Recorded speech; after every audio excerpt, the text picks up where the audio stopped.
dan dalam konteks ini termasuk PWI Laskar Sabilillah. Dia warga Nahdliyin, kader-kader NU semua mendirikan PWI Laskar Sabilillah, bukan NU sebagai panom, tapi dia merupakan organisasi yang menguatkan Jamiah Nahdlatul Ulama. Setidak-tidaknya Pak Yai, saya punya 5 alasan. Nah, ini harus kita populerkan se-Indonesia itu. Yang pertama,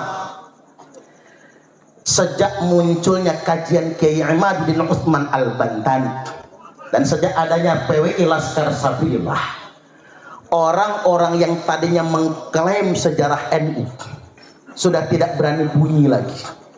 Coba bayangkan, mereka berani mengatakan pendiri NU itu ada 4, nambah 1, yakni Habib Hasim bin Yahya. Suaking manutnya kiai-kiai kita sama Habib, nggak berani ngebantah, sampai kemudian ditulis buku yang sengaja untuk membelokkan sejarah Jamiah Nahdlatul Ulama. Para kiai kita mau ada kesungkanan untuk membantahnya, karena mengapa? Oh, dia cucu Nabi soalnya, Pak. Ada juga Habib yang nyanyi di panggung apa?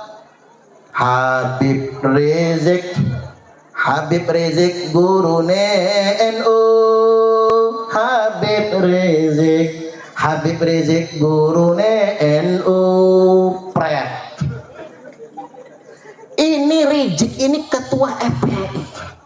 Kerjaannya menghina Gus Dur, ngomongin Gus Dur buta. Selama ini kita nggak berani mengkritiknya, Pak, karena takut kalau itu putunya Kanjeng Nabi.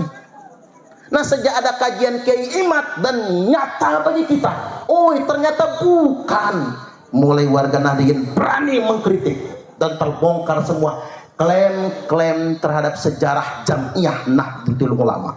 Ini nggak bisa kita hilangkan. Yang kedua, klaim terhadap sejarah Negara Kesatuan Republik Indonesia. Sejarah kita diklaim, Wali Songo kemudian dibaalwikan. Ini fakta loh, Pak. Siapa yang berani berbicara ketika Wali Songo dibaalwikan? Nah, di sini ada saksi ini, sejarah garis darah Sayyid Muhammad Afandi.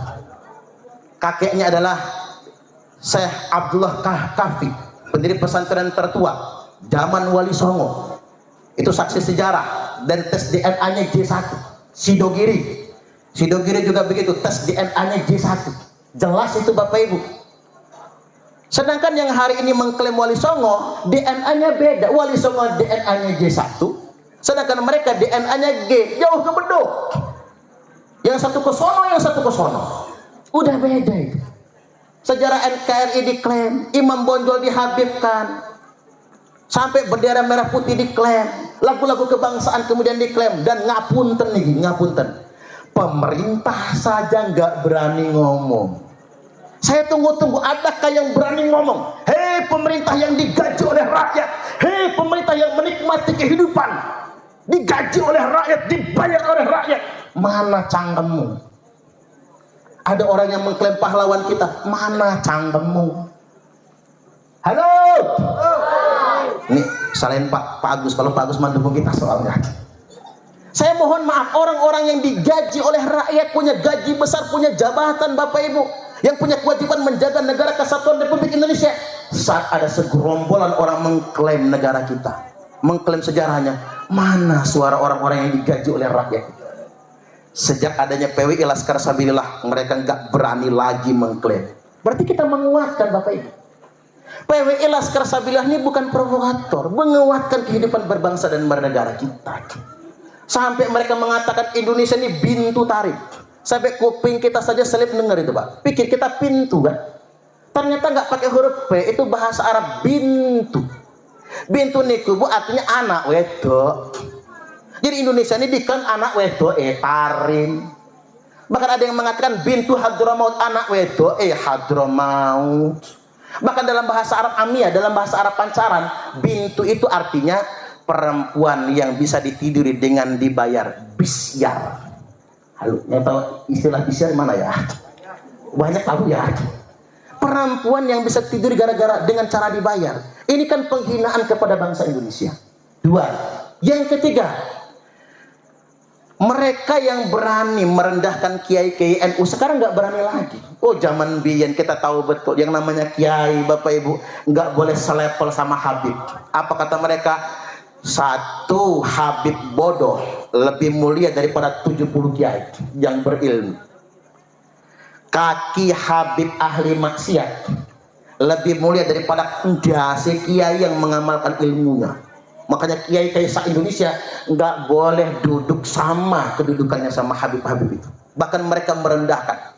Mana ada Pak yang mereka mau cium tangan kiai? Nggak ada. Walaupun Habibnya Habib bocil, nggak ada. Saya pernah satu panggung sama Habib bocil. Yang ceramah saya duduk paling pinggir. Si bocil duduk paling tengah. Saya sebut bocil, Pak. Belum nikah masih bujang. Semua orang cium tangannya, saya kagak. Ustadz Parman mah iri. Bukan iri, Bapak Ibu. Itu orang ilok yang sedemikian rupa. Dia baru anak kemarin sore.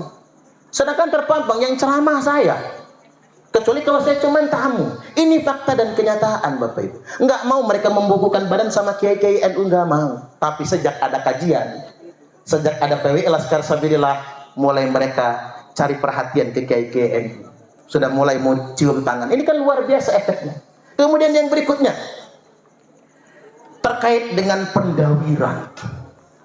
Coba kita survei se-Indonesia, Pak. 226.000 pesantren NU di Indonesia ini. Saya survei di Lampung Tengah itu, Pak. Semua pesantren NU korban pendawiran.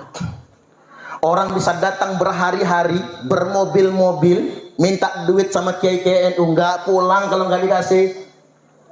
Begitu pulang setelah dikasih duit, semua isi kamar mandi habis. Odol, sabun muka, punya dalemi Pak Yainya itu habis semua. Kata Bu Nyai, bah, itu putune Kanjeng Nabi beneran tabah.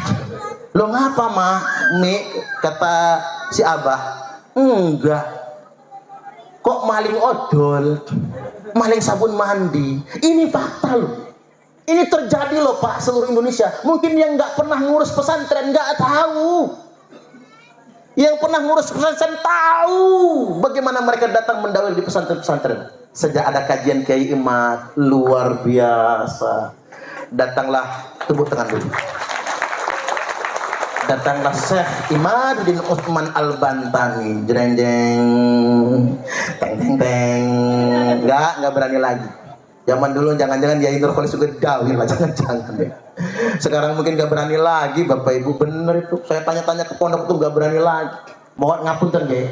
Ada Roi Suriah didatengin oleh kabib-kabib, mau ngadain hall katanya.